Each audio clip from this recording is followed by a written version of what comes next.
What if you could take a brand new Meta ad account, no history, no leads, no assets, and scale it to 1K a day in profitable ad spend? In this video, I'm starting from scratch. No pixel data, no warm audiences, and just a few $100s to kick things off.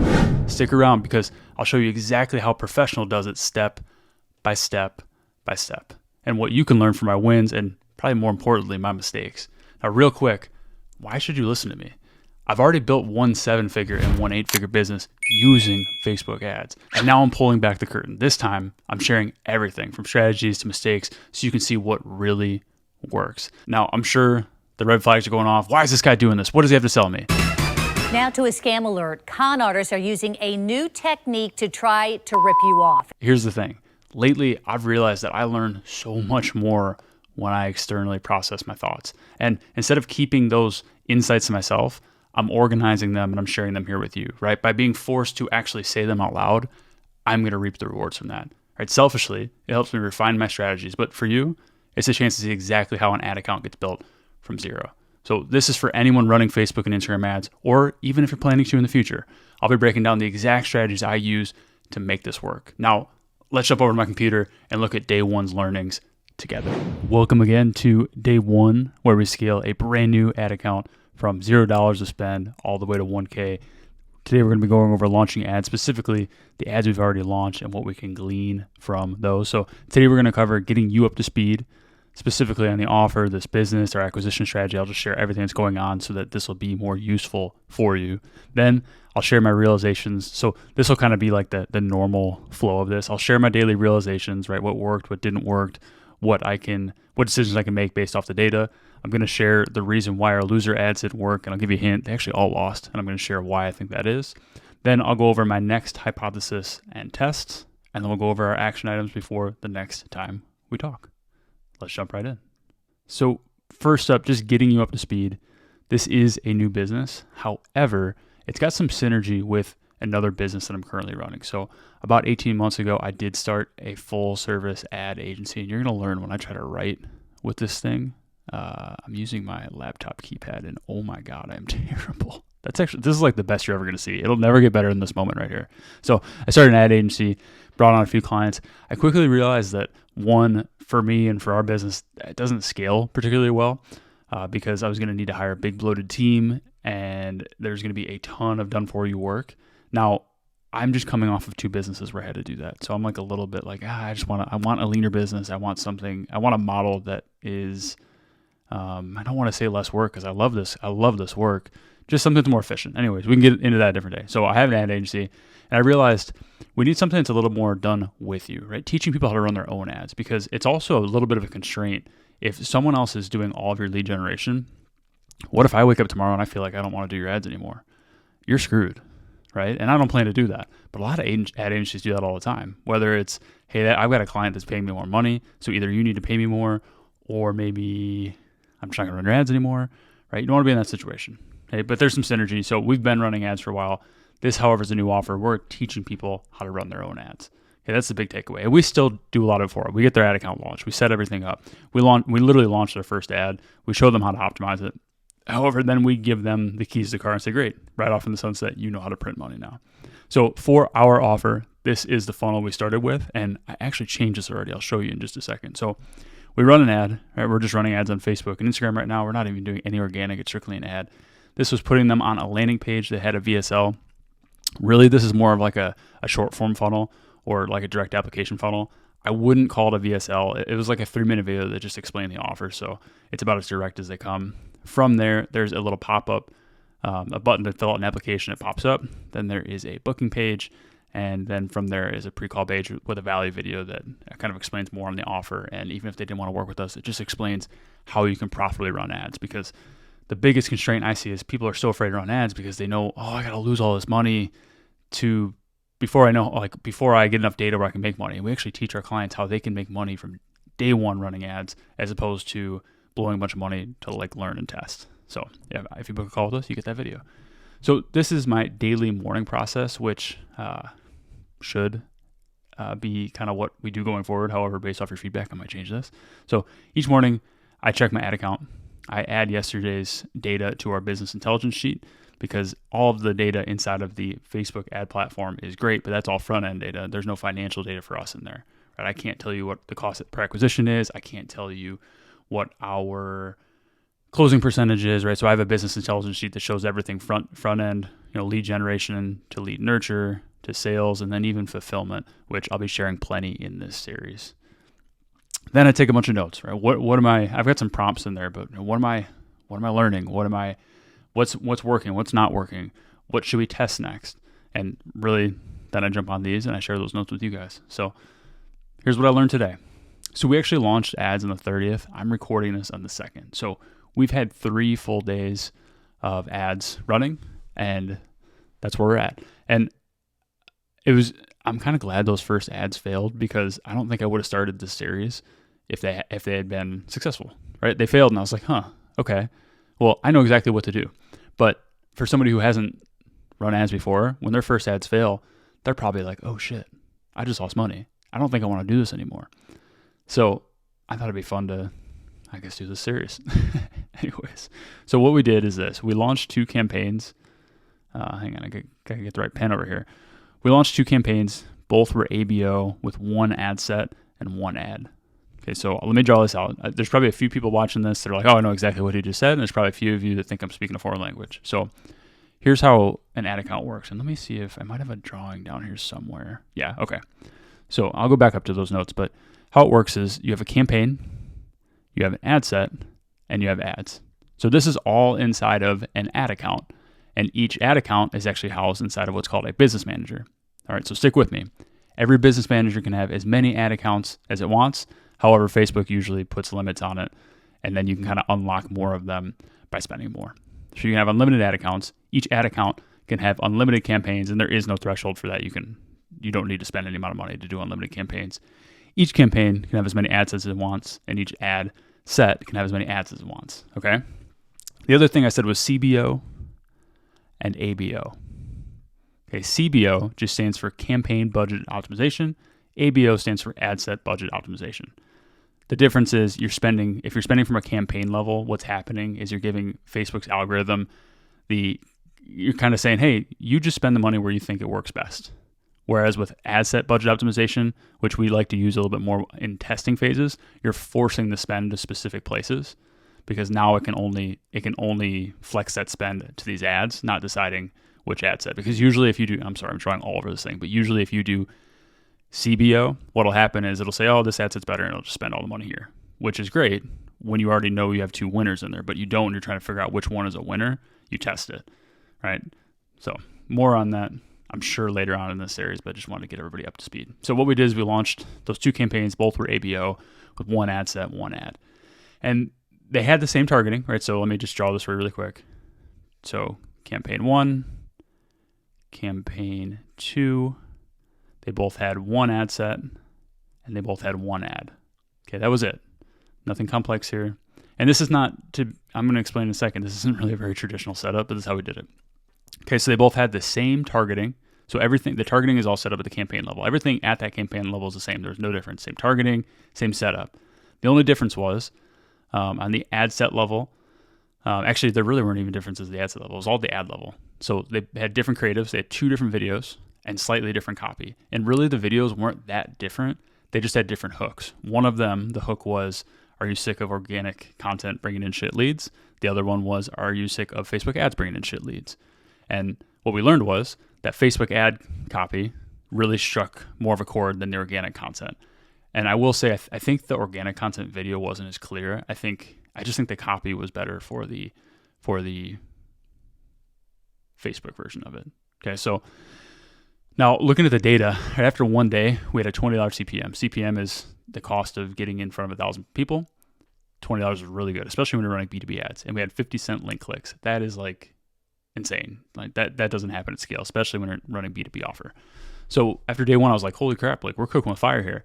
Then days 2 and day 3 literally couldn't have been any more opposite. We had a $220 CPM, which for context, I'm shooting for like between 30 and 50 with this offer.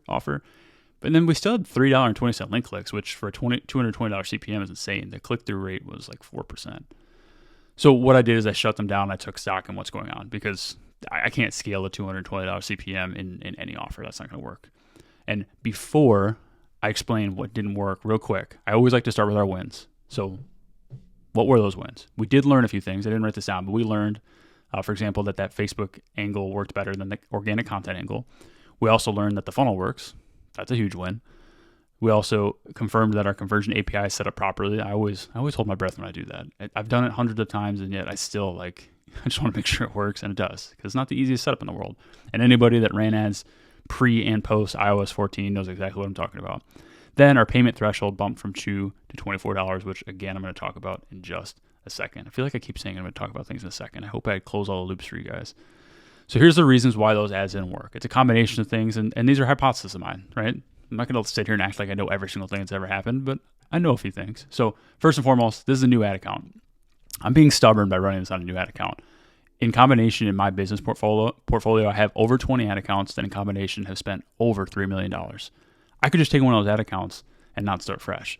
But there's two reasons why I'm not doing that. The first is those were different offers. So the pixel is warmed up with information that isn't really congruent with the people I'm trying to talk to right now. In fact, this is only the second time I've ever tried to scale a B2B company. Other than that one other company, I've only scaled a bunch of B2C companies. The second reason is I want to start fresh, right? In helping other people with new ad accounts, I don't want to have always, it's like I'm playing like a handicap, right? Like they have to tee off from the tees that are far away and I'm teeing up from the ladies' tees up close. I want to play on hard mode so that when a client comes to me and says, hey, it's really hard with this new ad account.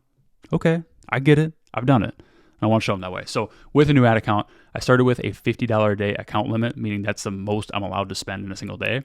And get this, I was laughing when I saw this. They're charging me every $2 I spend, right? For context, I have an ad account that they don't charge me. They charge me every $5,000 I spend, right? So every $2 I'm getting a charge, which meant my card was very likely to decline it, and it actually did, but I caught it right away. It wasn't a problem. So that was the first reason, is because we're running ads to a new account. The second reason is I'm running those ads to new profiles. This says accounts, but new profiles. Specifically, I have an Instagram account that does have over 100,000 followers, but it's dormant. I haven't posted on it in years, and I'm just running ads to it. Probably not the smartest thing in the world. Then I've got a Facebook business page that's 5 days old, meaning I just made it, and it has 4 likes on the page and has 1 post. Not good. So the lesson here is this. Social media ads are still on social media, so people engage with them like they would with normal posts. Posts from random or burner or inactive accounts, do you ever see those do well? Obviously not. So warm up any account organically that you want to run ads on. Plus, Facebook just wants to see you treating social media like a normal person. If it looks like you just made a burner page to run ads on, they're going to think you're a scammer and they're going to treat you like that, right? The next reason is I ran ads between 2 holidays, which is really a dead period. Now, if you are somebody who's spending hundreds of thousands of dollars on ads, anybody that does that knows it doesn't matter what time it is, right? Slow times, busy times, e-commerce periods where they're spending a lot, it doesn't matter. If you're spending profitable on ads, none of that affects you. But if you're launching a new ad account for the first time, it does. I launched between Christmas and New Year's. Not the smartest thing I could have done. I was impatient. I should have waited 1 more week. That's why right now, it's the 2nd, it's a Thursday. I'm launching my next rounds of ads on Monday. Then I have no excuses. This will not be a problem. The next mistake I made was I optimized for schedule. So every ad you set, you optimize for what's called a conversion event. I'm not going to write the whole thing. I start writing words on here like I'm going to write them, and then I just remember it's so hard to do it. Okay. Every ad you set is set up for a conversion event. This could be a lead. This could be a scheduled call. This could be a purchase. That's what a lot of e-commerce stores are set up for. It could be for pretty much anything. Yeah, I'm blanking on a lot of them because I don't use a lot of them. I really use lead, schedule, and sometimes purchase. Well, I optimize for schedule, which is great. That's what I'm ultimately trying to do. The problem is you need at least 30 conversion events per week for whatever you're optimized for. The problem is with a $50 limit, I can't possibly hit 30 scheduled calls in a week because you need exactly 30 or more in that week to get out of that learning phase. Because if you stay in that learning phase, your ad is just going to recycle every week and you're never really going to get anywhere. Okay, so doing the quick math, my KPI for a book call is about $150 in this offer. I'd be willing to pay up to $250. But let's say I'm crushing it, I'm getting $150 calls. Well, to book 30 of them, I need to spend nobody look at me while I'm doing math. Close your eyes. I need to spend $4,500. Okay, well, at $50 a day, I don't think I'm doing that in 7 days. And if you're saying, holy crap, Trevor, you're spending so much. Yeah, but if I book 30 calls, right? Even if my offer were only $6,800, let's say, I'm going to sell 20 of those. 20 times 6,800, I just made $120,000+ on 4K of ad spend. Get what I'm saying? In a week. So anyways, with a 50-day limit, I wasn't going to do that. So what I'm going to do now is I'm going to optimize for lead. And if you go back up here to the funnel, I'll show you. I'll actually just pull up the funnel in a second. What I did is I built in an opt-in page. So now instead of going straight to this, there's an opt-in page here. Not really because I want it, because in this funnel, it's like kind of going to kill some throughput, to be honest. But I'll collect their information and then boom, I can optimize for this event right here instead of optimizing for something all the way back here. Because inevitably, as people go through your funnel, you're going to lose some. Make sense? Cool. Where were we? What else did I mess up? Man, there's a long list of mess ups. Holy cow. Excuse me. I just like burped. I don't know if you guys heard that. Last thing I wrote in here is I had a lazy launch strategy. So I did learn a few things, but anytime you're launching ads, no matter if it's your first ad or your millionth ad, you need to be launching where you're learning things. Because yes, the value is obviously making money back immediately, but the bigger value, I would argue, is learning more. Because if I learned, hey, I learned exactly how to run a profitable ad, great, I can print money forever. Get what I'm saying? That's a very simple example. But the way I launched this, there wasn't a ton for me to learn. So we went over this a second ago. What I did was campaign, ad set, ad, and then I just did this times 2. The problem was all I learned was one creative was better than the other. I should be doing it like this, but what I'm actually going to do is 2 campaigns. So I'm going to set it up like this: campaign, ad set, 3 ads in each. But I'm going to do this times 2. And you might be thinking, well, isn't that a lot of work? Not really. Here's why. So this campaign, I'm going to do a super broad targeting. I'm just going to leave it wide open, which is what I did in the first ad. The second campaign, I'm going to do a tighter targeting. So think I might just target like ClickFunnels or something smaller. I'll still keep it over 3 million, but I'll probably keep it under 7 million. Whereas the broader one, I'll just have it be like 200 million. It's going to be massive. Okay, that's what I'll do at the campaign level. At the ad set level, I won't change anything. And in fact, I'm going to make both of these CBO as well. I was ABO. I'm going to make them both CBO. At the ad set level, probably nothing going on there. I'll still have Advantage Plus placements for both. I don't think it's going to be anything different there. Ad levels can be different. So before I rolled out 2 videos, they're both similar but different angles. I'm actually going to run those videos again. But then with these other 2 ads, I'm going to run images, 2 very simple images. The copy will probably do most of the heavy lifting. And it'll be the same 3 ads here, as well as in my other 2 ad sets in my other campaign. So really, I only need to do 3 ads. I'm just doing 2 more. And I take that back. I'm going to just run the winning ad from this last test. I'm not going to test that second ad again. Okay, makes sense? I'm hoping this is making sense. When you're sitting here recording, right, sometimes it's like, I'm just picturing you over there nodding your head like, yeah, Trevor, you're doing so good. You're so smart. You're the best. I'm picturing you in your underwear. But you might be sitting there, Trevor, what you're saying is dumb. You're an idiot, right? And I don't know. I'm just going to pretend you're nodding your head and agreeing. So, this is very timely. So if you're nodding your head and agreeing, and you're enjoying this, or you're finding this helpful, or you just like ads like I do, make sure to like, subscribe, leave a comment. In those comments, feel free to ask a question, give me feedback, leave me hate. Whatever makes you happy makes me happy. But seriously, it would mean a lot to me if you did that. I would appreciate it. So here's what's next. Hypothesis and tests. So the first one is, my first note this morning was, I might need a stronger offer, or at least clean it up. And I actually already did this before I recorded the video. So the headline was, we will add at least $150K new revenue in the next 12 months, or we'll refund our fee and work with you until you do. I like this or we'll refund our fee and work with you until you do. That's good, because you see a lot of or we'll refund you or we'll work with you until you do. You don't see both. And I'm more than happy to do that, because quite frankly, what I show people and how I just implement it for them, this will work. That's not a problem. For me, this is a very conservative guarantee. Maybe 1 out of every 50 people I'll have to refund. And if they don't have success, I'm very happy to refund them. So none of that's a problem. However, where I think I kind of lost people was this 12 months. It's not super congruent with the offer. I was just being too conservative, I think. Right? I was basically saying okay, 12 months. But somebody might read this and think, okay, so it's going to take me 12 months to get this set up. That's in internet marketing time. That might as well be 40 years. So what I updated it to was, launch our money printing ad system in 7 days, and unlock 150K in new revenue, guaranteed, or we'll refund you and work with you until you do. The main difference is we're sharing that we're going to have this set up and launch in 7 days. And that's what's going to unlock that revenue. Now, you're not going to make 150K in 7 days, but month, 2 months, 3 months most, right?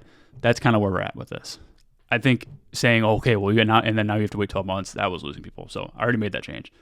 Second thing I actually already made this change to was condense the application.